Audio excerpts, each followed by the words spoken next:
बड़े प्रेम के साथ श्रवण कर रहे हैं और अपने अज्ञान को दूर करते जा रहे हैं। गंगा की गोदी में बैठे हुए व्यास नंदन श्री सुखदेव जी महाराज अभिमन्यु के लाल परीक्षित लाल को भगवान की सुंदर सुंदर कथाएं सुनाते हैं और कहने लगे, हे राजन परीक्षित जी, आज हमारे तुम्हारे ऊपर भगवान की ये इतनी बड़ी कृपा हुई है जो 84 लाख योनियों में ये श्रेष्ठ योनि हमें और आपको मानव की मिली है।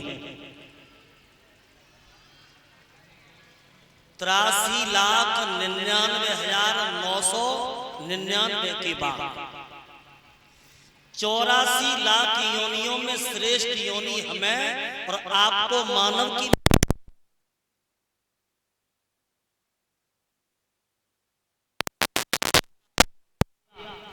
देवता कहते हैं कि गायंत देवा किलगीत कानम धन्यास्त भारत भूमि भागे।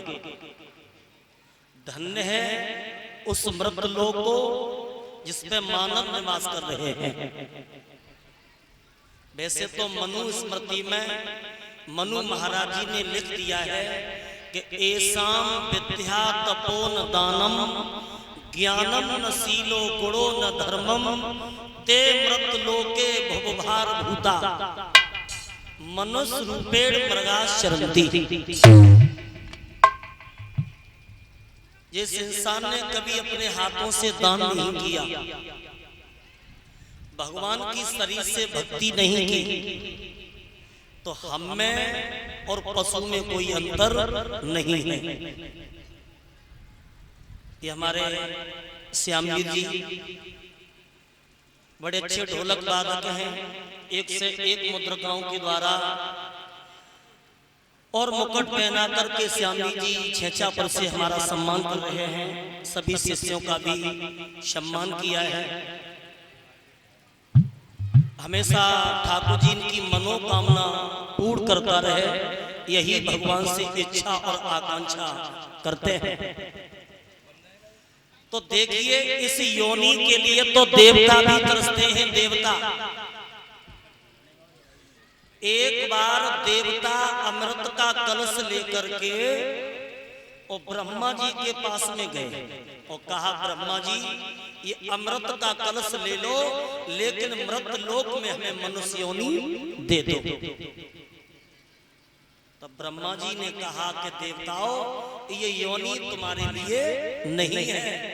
बड़े भाग्य मानुष तन पावा, बड़े भाग्य से ये मानव का चोला है और आपको मिलता है।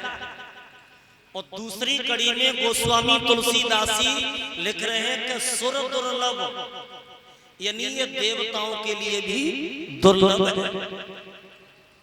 और इस योनि को पाकर के अगर तुमने भगवान की भक्ति नहीं की, भगवान का भजन नहीं किया, तो हम में और पशु में कोई अंतर नहीं। तो लिखा भी है,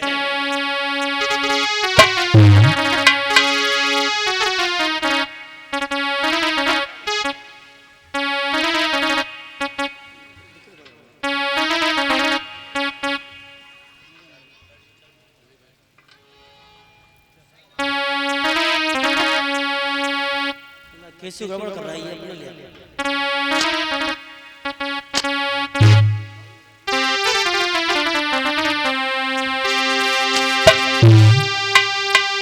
पूर्व जन्म के कर्मों से नरदेही मानव पाता है और वादा करके राम भजन को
वादा करके राम भजन का जीव जगत में आता है। करना है सो कर ले रे, जा चिड़िया रे बसेरे में, और गफलत की नींद मती सोवे, जा घोर घमंड अंधेरे में। तो अब उसी जगह पर आ जाइए जहाँ हमारे बबलू शास्त्री जी के द्वारा अभी आप बहुत सुंदर कथा सुन रहे थे।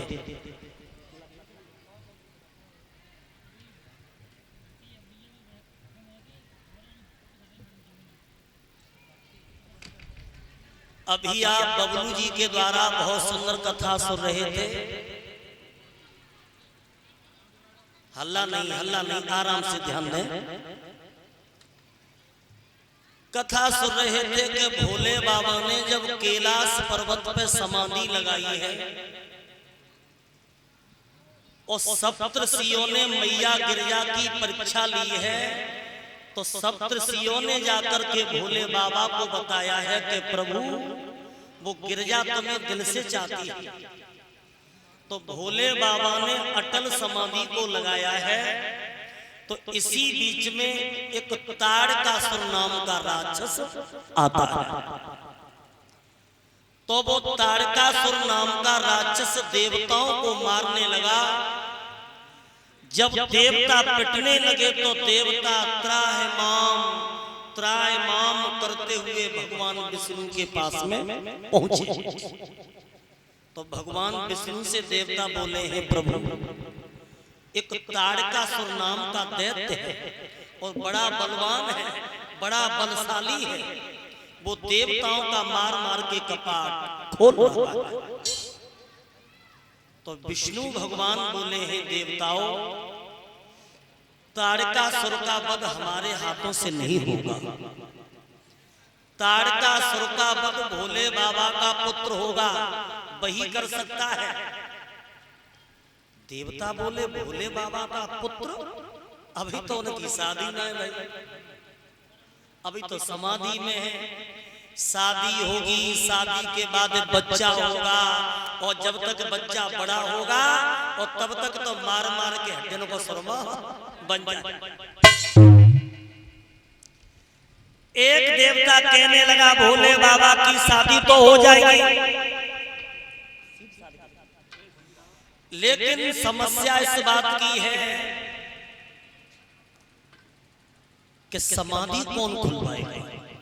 और जो भोले बाबा की समाधि खुलवाने जाएगा वो जिंदा लौट करके नहीं आ सकता। केवल एक देवता है जो भोले बाबा की समाधि को खुलवा सकता है, जिसका नाम है कामदेव। और कामदेव के अलावा भोले बाबा की समाधि को कोई नहीं खुलवा पाएगा।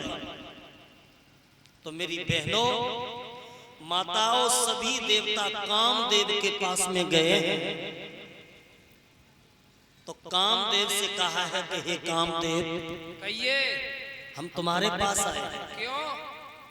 इसलिए आए हैं कि आज देवताओं पे बहुत बड़ा संकट है। कैसा संकट आ गया? संकट इस बात का है कि आप भोलेनाथ की समाधि को खुलवा सकते हो। हम? हाँ, हम ना खुलवाए पाएंगे भैया। क्यों? अरे भोले बाबा की समाधि खुलवाएंगे तो हम मारे जाएंगे, और हम मरना नहीं चाहते। एक बात बताओ, पूछो। एक आदमी के पीछे अगर पूरा गांव बच रहा हो, एक आदमी के पीछे और पूरा गांव अगर बच रहा हो, तो फिर आदमी को मत जाना चाहिए। तो हमारे पीछे अगर हम मर जाएं तो पूरा गांव बच जाएगा। बिल्कुल। तो ठीक है, कोई बात नहीं, हम भोले बाबा की समाधि को खुलवाएंगे। परोपकार पापाय पुण्य पर पीड़नम, पर हित में अगर हमारी जान भी चली जाएगी फिर भी हम पीछे नहीं हटेंगे। आज लोगों को कामदेव को देवताओं ने तैयार किया, तो आज वो कामदेव चला है। और कामदेव ने जाकर के भक्तों कैलाश पर्वत पे एड़ी से लेकर के चोटी तलक की ताकत लगा दी और वातावरण ही बदल दिया।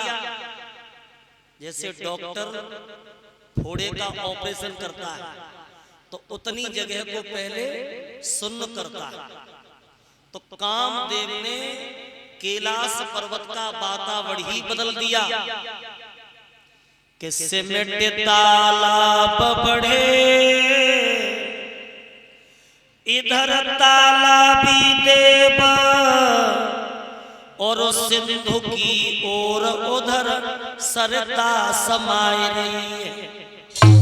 कलियों से फूल मिले और अलियों से झूल मिले, और झुक झुक के लता आज पेड़न में लपटाए रही है। कि नारियों को सारा जग नरसों दिखान लगो, और नरों को हर एक चीज में नारी ही दिखाई रही है। कामदेव ने ऐसा काम किया कि वातावरण ऐसा बदल दिया कि नारी को हर एक जगह नर दिखाई देने लगा, और नर को हर एक जगह नारी। लेकिन तो भोले बाबा की समाधि नहीं खुली। तो अंत में कुसुम नाम का बाण छूड़ा, और बाण छूटते ही छूटते भोले बाबा का ध्यान समाधि से हट गया, और भोले बाबा की लोगों समाधि जब खुली तो तीसरा नेत्र भगवान का खुला, और तीसरा नेत्र खुलते ही खुलते कामदेव जल करके भस्म हो गया, राख हो गया। जब कामदेव जब जल करके भस्म हो गया तो कामदेव की पत्नी रति ने सुना है कि मेरे पति भोले बाबा की समाधि खुलवाने के लिए गए लेकिन मारे गए। तो आज वो रति रोती चिल्लाती हुई बिलखती हुई कैलाश पर्वत पर पहुंची है, और भोले बाबा से रोकर के बोली है कि प्रभु तुमने मेरी मांग का सिंदूर छीन लिया। पति ही पतवार है, पति ही जीवन मैया का आधार है, और पति ही औरत के लिए श्रृंगार है। और गोस्वामी तुलसीदास जी रामचरितमानस में लिख रहे हैं,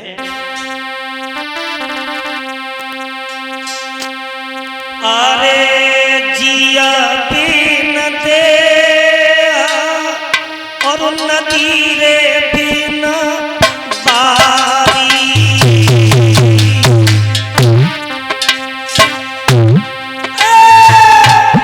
अरे जिया बिन दे नदी रे बिन बारी,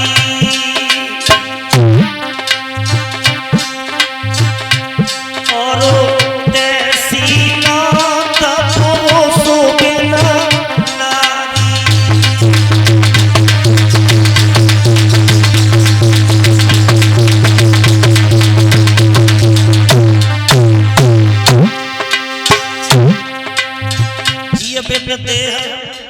नदी बिन बारी, तैसी नाथ पुरुष बिन नारी। जैसे बिना जीवात्मा के शरीर सूख जाता है, बिना पानी के बगिया उजड़ जाती है, और बिना पति के औरत एक मुर्दे के समान हो जाती है।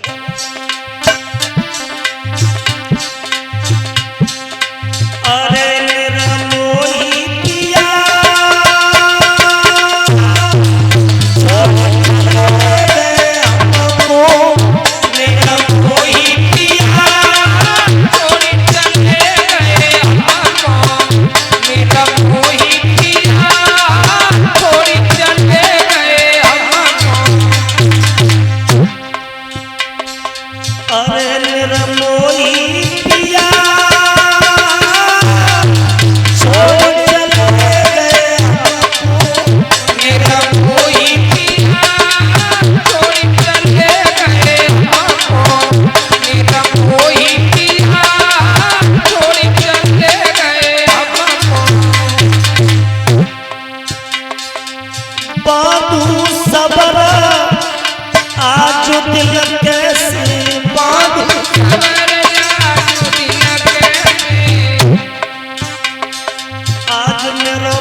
मेरा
तो भोले बाबा को रहम आ जाता है। बोले रति, दुनिया की नजर में, समाज की नजर में तेरा पति मर चुका है, लेकिन मेरी नजर में तेरा पति मरने के बाद भी अमर है। मिलेगा कब? जब यदुवंश होई अवतारा और हुई है हरण महामहेधारा, कृष्ण तने और हुई है पति तोरा, और मानो रति बचन ये मोरा।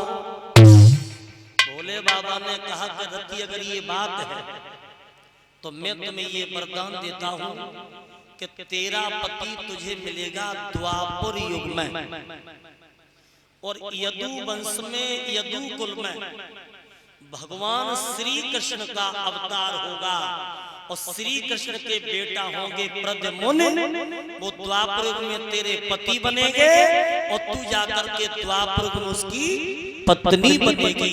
मिलेगा तेरा पति।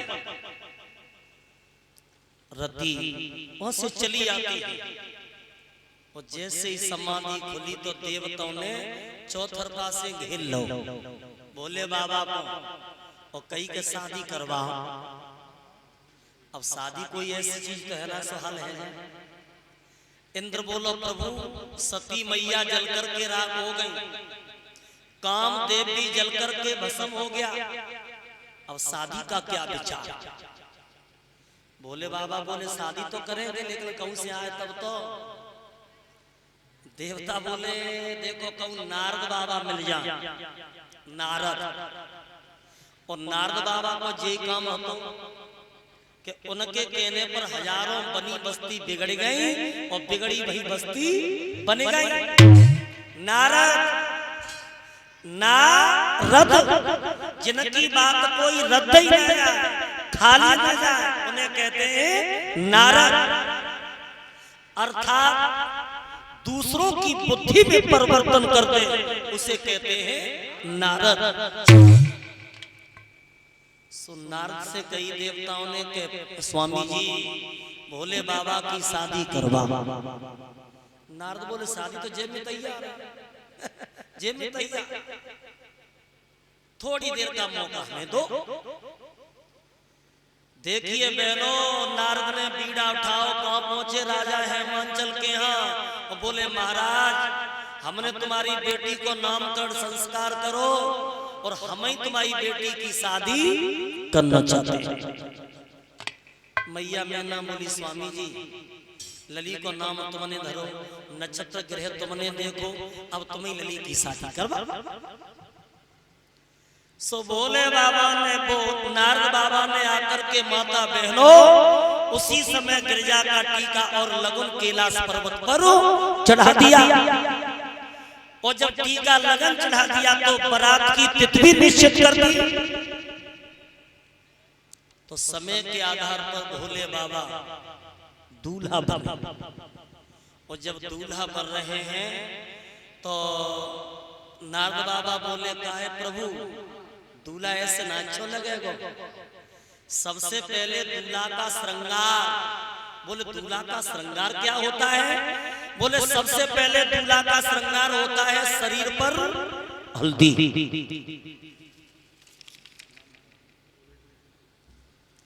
शरीर पर हल्दी।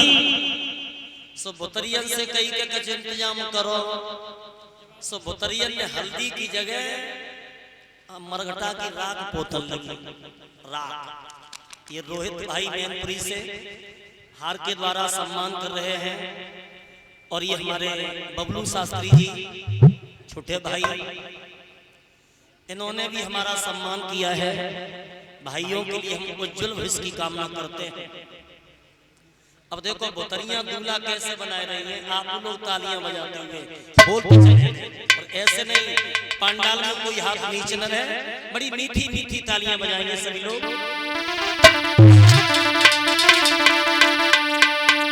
अरे पर्वत की अजब बहार बरना किन्ने सजायो री,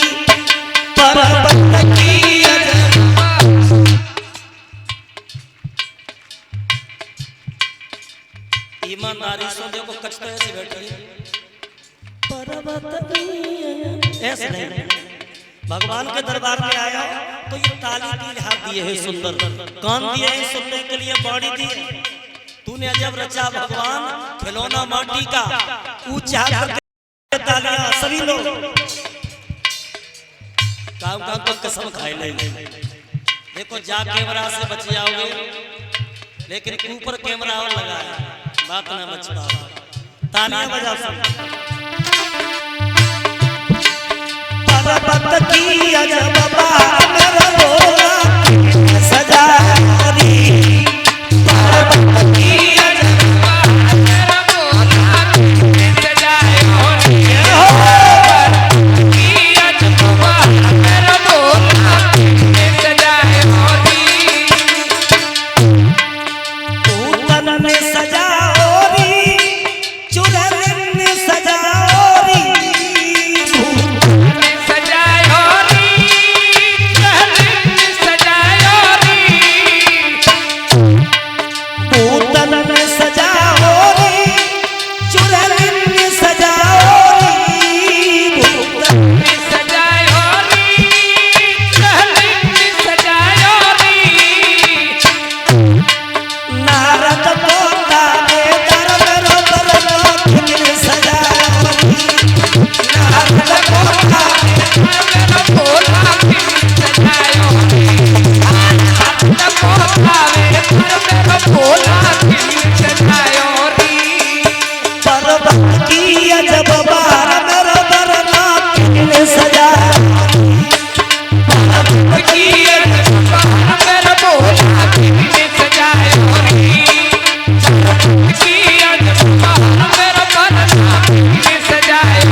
लला के आपने कंगन तो है ही ना, कंगन तो दो छोटे छोटे नागिन के बच्चा लाए, कंगन बनाए।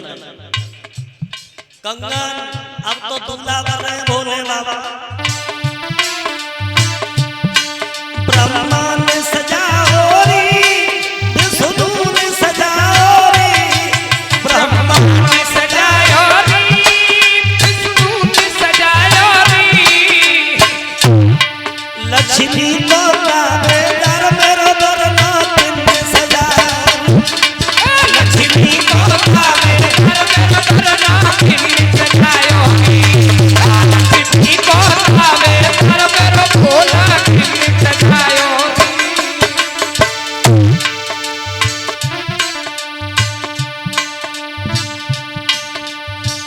ये हमारी बहन नीलम जी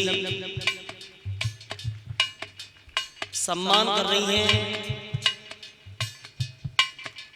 1001 रुपये के हार से।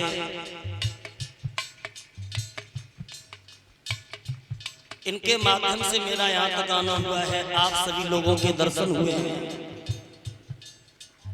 मेरी बहन नीलम जी के द्वारा जो सम्मान किया गया है, सभी शिष्यों का भी सम्मान किया है। मैं कामना करता हूँ ठाकुर जी से कि इसी तरीका से समाज में आदर और सम्मान मेरी बहन को मिलता रहे और हमेशा बहनों का भाइयों के ऊपर आशीर्वाद।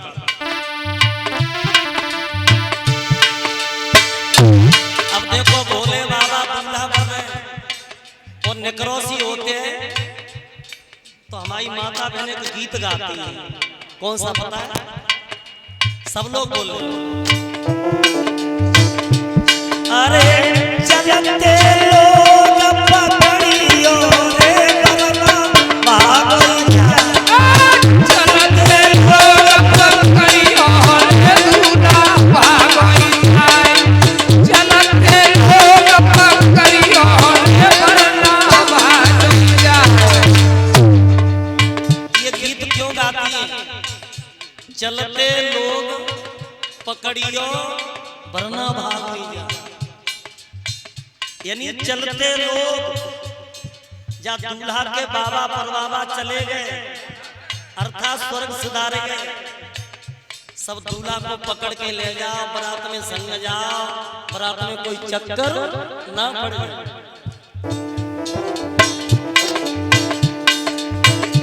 अरे कौन की ले गयो ढाल तलवरिया, कौन की ले गयो ढाल तलवरिया,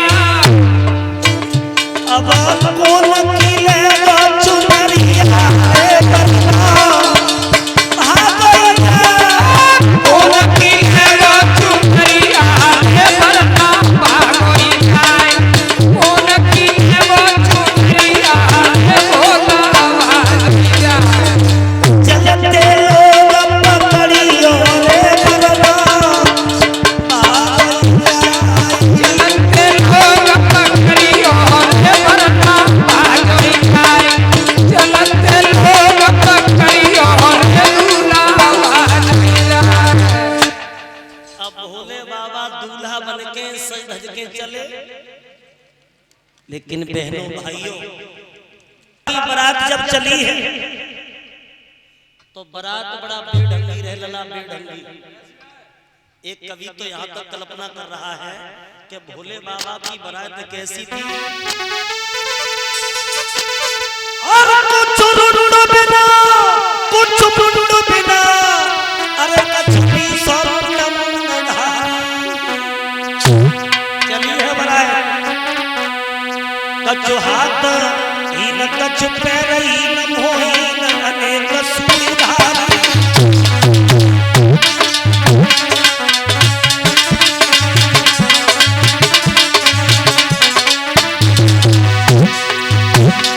भोले बाबा की बारात चली।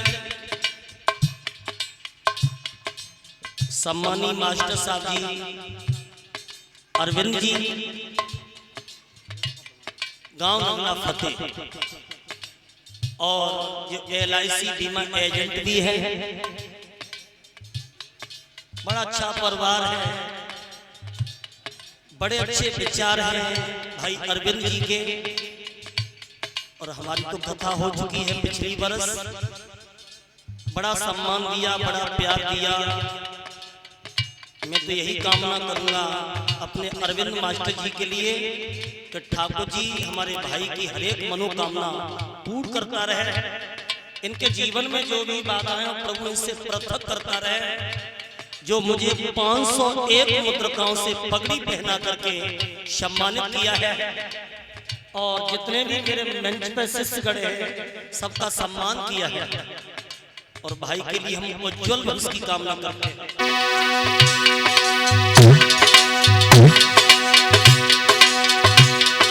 कुछ रुंड बिना, कुछ रुंड बिना, कुछ रुंड बिना, कुछ मुंड बिना, कछु भी स्वर्ण मुंडा, कछु हाथ ही न कछु पैर ही न मोही न अनेक सूरधार।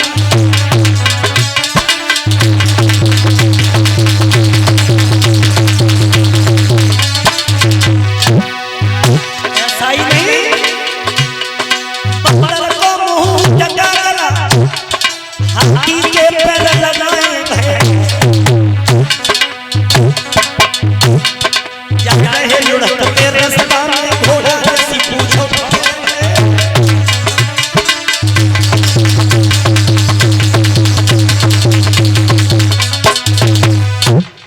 बारात कैसी रहे कि कछु रुंड बिना और कछु मुंड बिना, और कछु 20 रुंड मुंडधारी। काऊ काऊ के तो मूड़ ही मूड़ लुढ़कत वह जाए रहे, नीचे को दड़ी ना, और काऊ को दड़ो तो ऊपर को मूड़ ही ना। कुछ रुंड बिना, कछु मुंड बिना, कछु 20 रुंड मुंडधारी। कछु हाथ ही न कछु पैर ही न मोही न अनेक सूरधार। बंदर को मुंह टका गला और हाथी के पैर लगाए भय, जाए रहे लुढ़कते रास्ता में घोड़ा जैसी पूछ उठाए भय। वाली बेटियां खड़ी हो जाए। अब भोले बाबा की बारात जा रही है, भूत प्रेत थई स्मशान बड़े खुश हैं, बड़े खुश हैं। और इधर भोले बाबा की बारात भक्तों चलते चलते आगे बढ़ी है। तो आप लोग ये तो जानते ही कि बारात का जो बारात होते हैं ना उसकी अदाकारी अलग होती है। हल्ला नहीं बहन, हल्ला नहीं करें, आराम से। ज्यादा ना बारात को तुम 1 घंटा चौराहे पर रुकवाए थे तो कोई तो पान बनवाएगा, कोई सेब बनवाएगा, कोई गुटखा खाएगा, कोई केसरिया और कोई तो मूड़ी बनाएगा। क्योंकि बारात की अदाकारी अलग होते हैं। अब जाने पान खाए लो बाको मोला और जाने ना खा बाकी आंख मिला। अब भोले बाबा की बारात जब आगे बढ़ी तो सबसे पीछे 2 बाराती रह गए, शुक्र और शनिचर, और इनकी आंख में 2.5 किलो कीचड़। चल अब ये शुक्र शनिचर पूछ रहे हैं क्या, अरे कितको और गई है मेरे भोले की बरतिया,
आगे बढ़ी।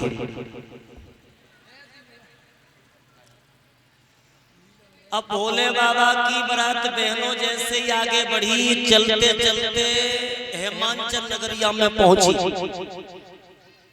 तो तुम्हें पता है कि बारात का स्वागत सबसे पहले कौन करता है? गांव के छोटे छोटे लली लला उनने देखी कि चलो बारात आएगी जीजे को गाली देंगे, कच बोले चलो फूफई को गाली देंगे। तो छोटे छोटे बच्चे अब ये बारात देखने को पहुंचे तो बारात तो बहुत पीछे रहे, सबसे आगे करिया करिया नाग, और जो इन बच्चन ने नाग देखे सो बैग गेट डाल दो घर भागे। अब कुछ बच्चा छोटे हैं कुछ बड़े,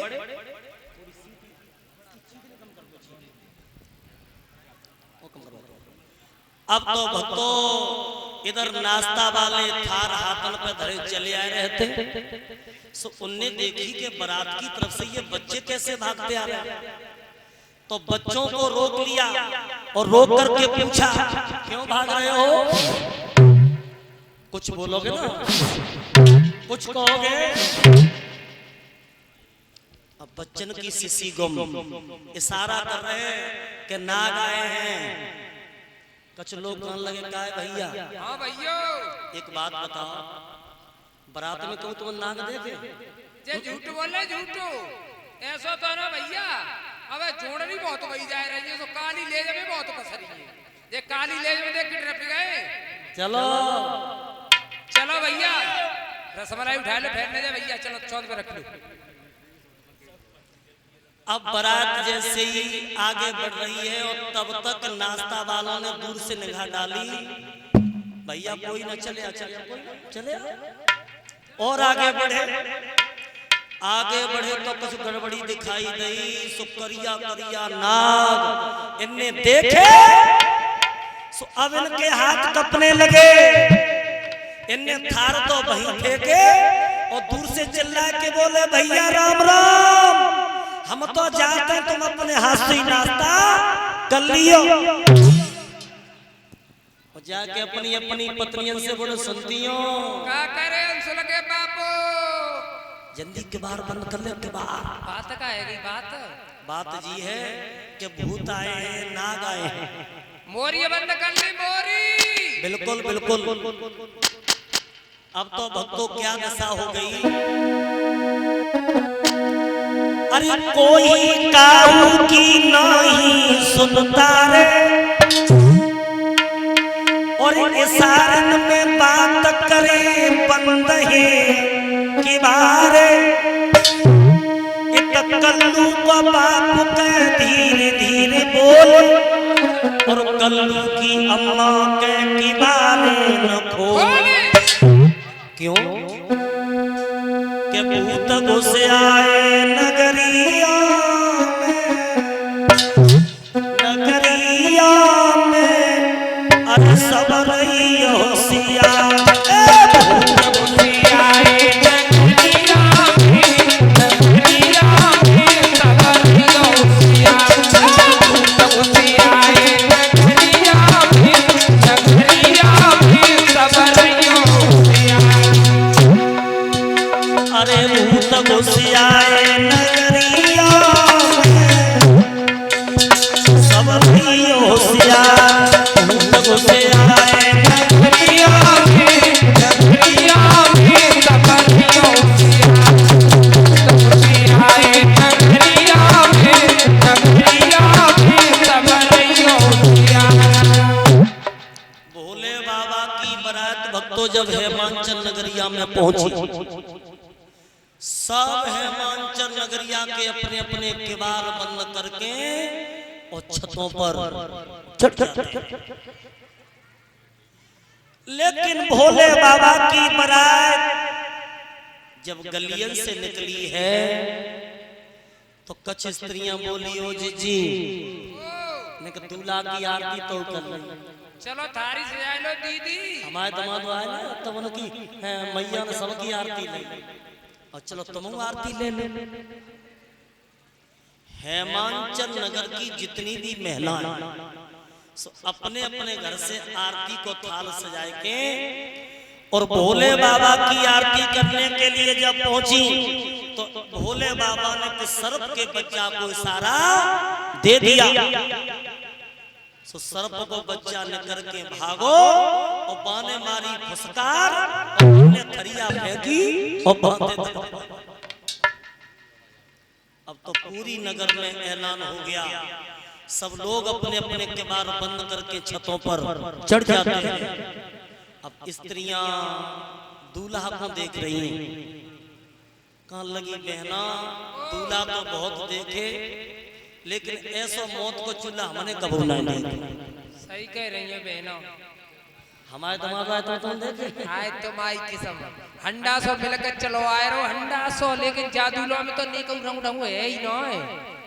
वो जी दूल्हा जब तक गांव में घुसो है और तब तक कुत्तन के तो चिल्ला के पेट ही फूले। कुत्तन की बात कर रही है तुम, ऐसा लली लला तो गांव में तो न लेकर रेड रखे मारे। अब स्त्रियां भोले बाबा के रूप को देख करके और आपस में बातें करती हैं।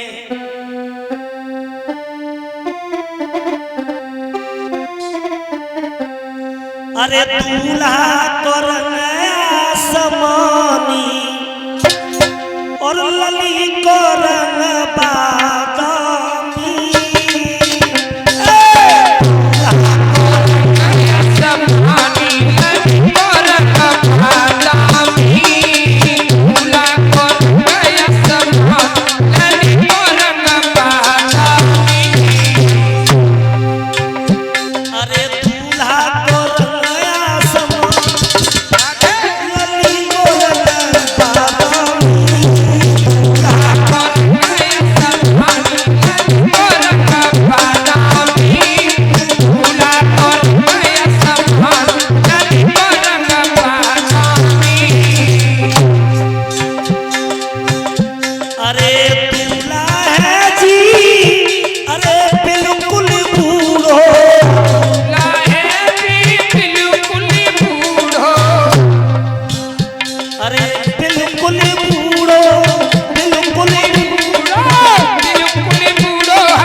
गले में नाक, तन पे भसम, बहना गिरजा के भाग टूट गए भाग।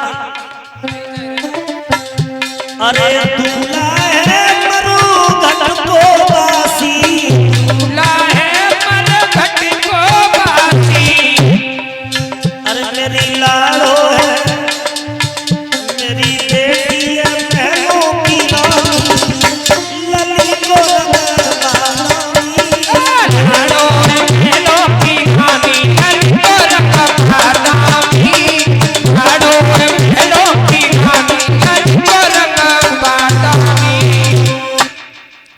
दूल्हा को देख करके अनेकों भांत भांत की बातें हेमांचल नगरिया में होने लगी, लेकिन गिरजा की मैया मैना को जाकर के बता दिया कि माँ गिरजा का भाग फूट गया। अरे कहाँ दूल्हा कैसे मुंह में दांत ना, पेट में आंत ना, बिल्कुल बूढ़ा। सोई मैया ने धरती से सर को पटक दिया कि अगर ये शादी होगी तो मैं अपनी बेटी को लेकर किसी अंधे कुआं में गिर जाऊंगी, अपनी आत्महत्या कर लूंगी, लेकिन बूढ़े वरना के साथ बेटी की शादी हरगिज नहीं कर सकती। प्रमोद मास्टर जी एक से एक मुद्रिकाओं से सम्मान करके गए हैं।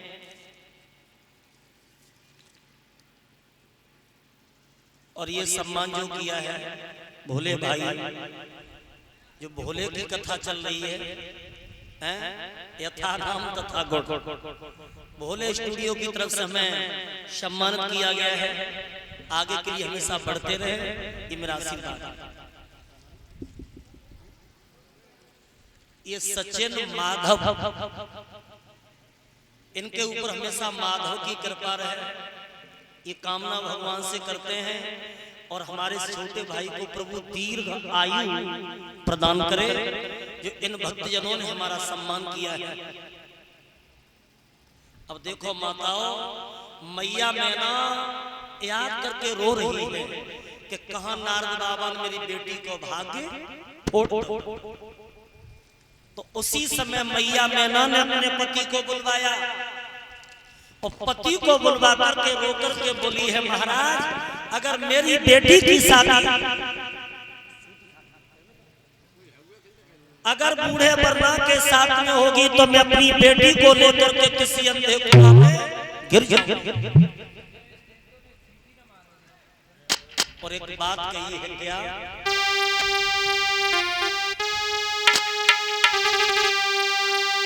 मैं जान बूझ के गिरजा को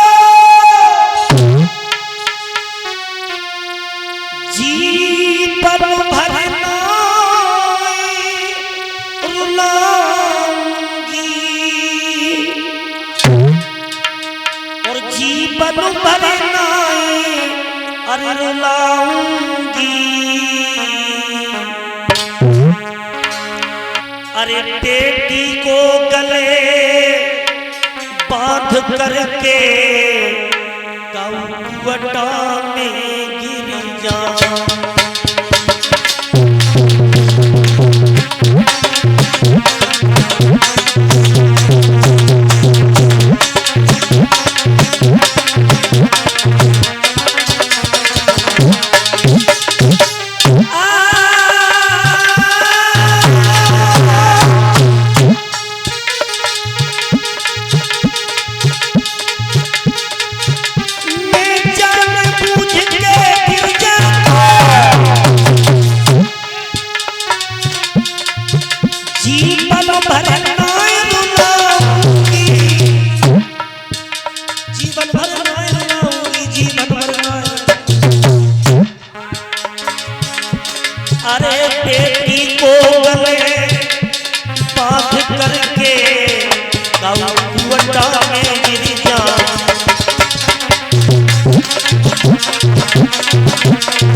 करके परमाल किसी को पहना दो।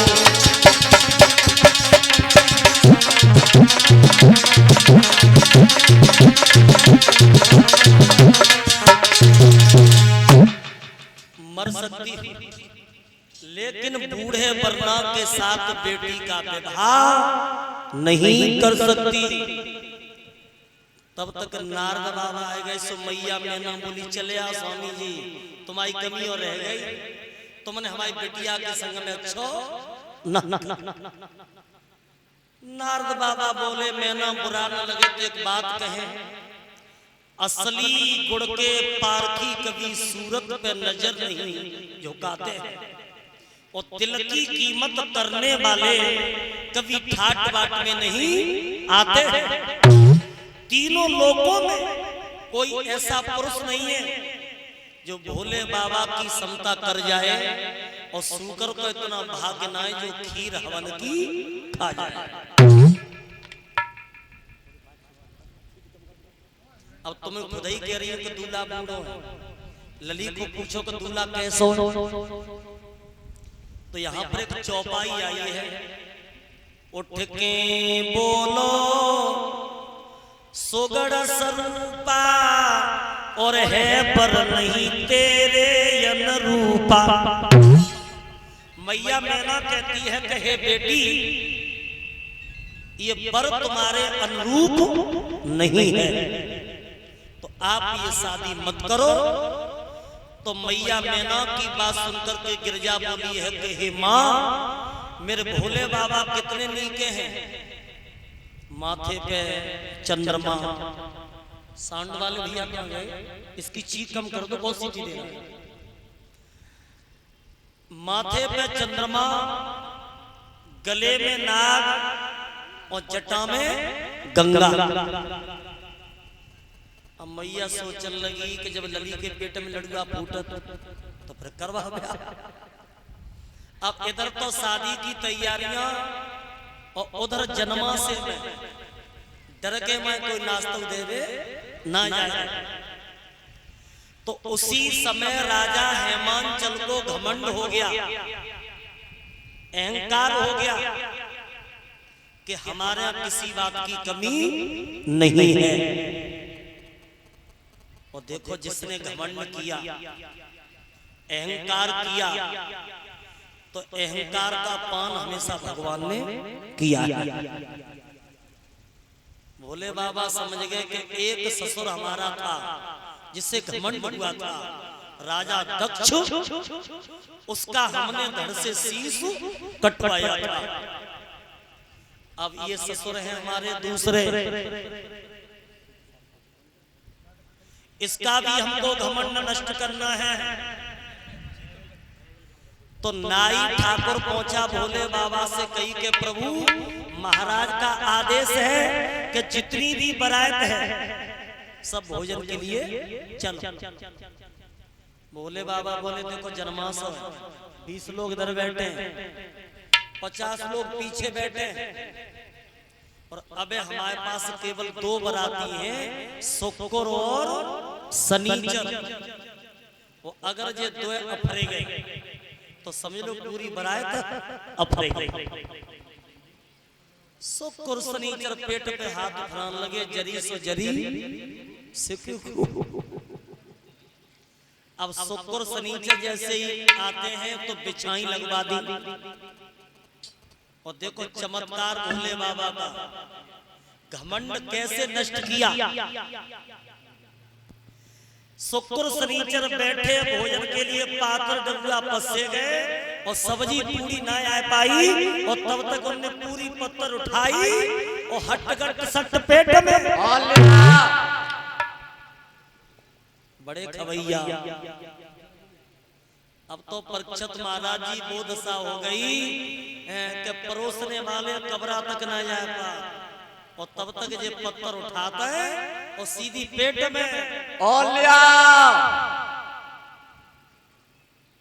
इतना भोजन करो, इतना भोजन कि 2 बरातन ने पूरा कब्रा को भोजन खत्म कर दिया। तो ये चौखट और जंगला वो खाने लगे, चिल्लाने लगे अब हमें खाए ले आजा। बड़े खवैया, अब देखो स्त्रियां गालियां गाने लगी, गालियां। और जो शादी विवाह में गाली गाई जाती है, ये गाली अब इतना गाई बहुत पहले थे, लेकिन पहले की गाली और अब की गाली में बहुत बड़ा अंतर है। आजकल की गाली सुनिए, सारे समधी 23 बारात मेरे घूरे पे डरी।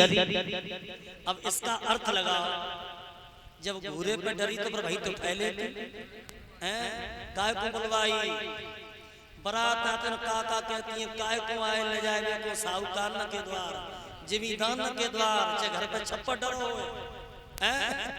गाली का कोई अर्थ ही नहीं, लेकिन पहले की गाली में और अब की गाली में बहुत बड़ा अंतर है। पहले की गाली हमारी माता बहन बहुत सुंदर गाती थी।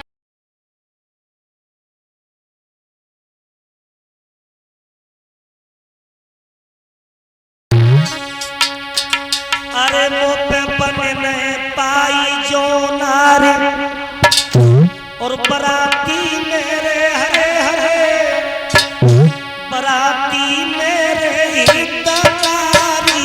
मुँह पे बने नहीं पाई जो नारी, बराती मेरे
शुक्र शनिचर ने जब पूरा गबरा का भोजन समाप्त कर दिया तो राजा हेमांचल घबरा गया कि अब क्या होगा।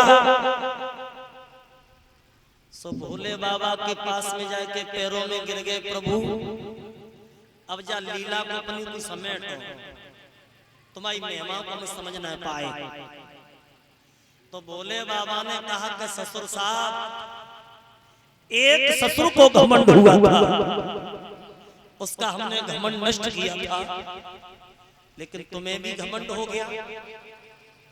अब चिंता मत करो, ये 2.5 तुलसी के पत्ता ले जाओ और जाकर के शुक्र शनिचर को खिला देना, तो तुम्हारे यहाँ किसी बात की कमी नहीं।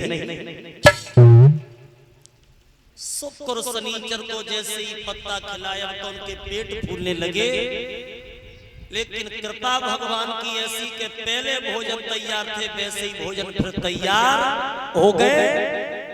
राजा हेमांचल ने बारात को सबको बड़े प्रेम से भोजन कराया। अब सुबह भामर पढ़ने का नंबर आता, तब तक आप लोग भी 2 लाइन का कीर्तन बोल लीजिए। काफी देर हो गई, बड़े प्रेम से बोलते चलेंगे सब लोग।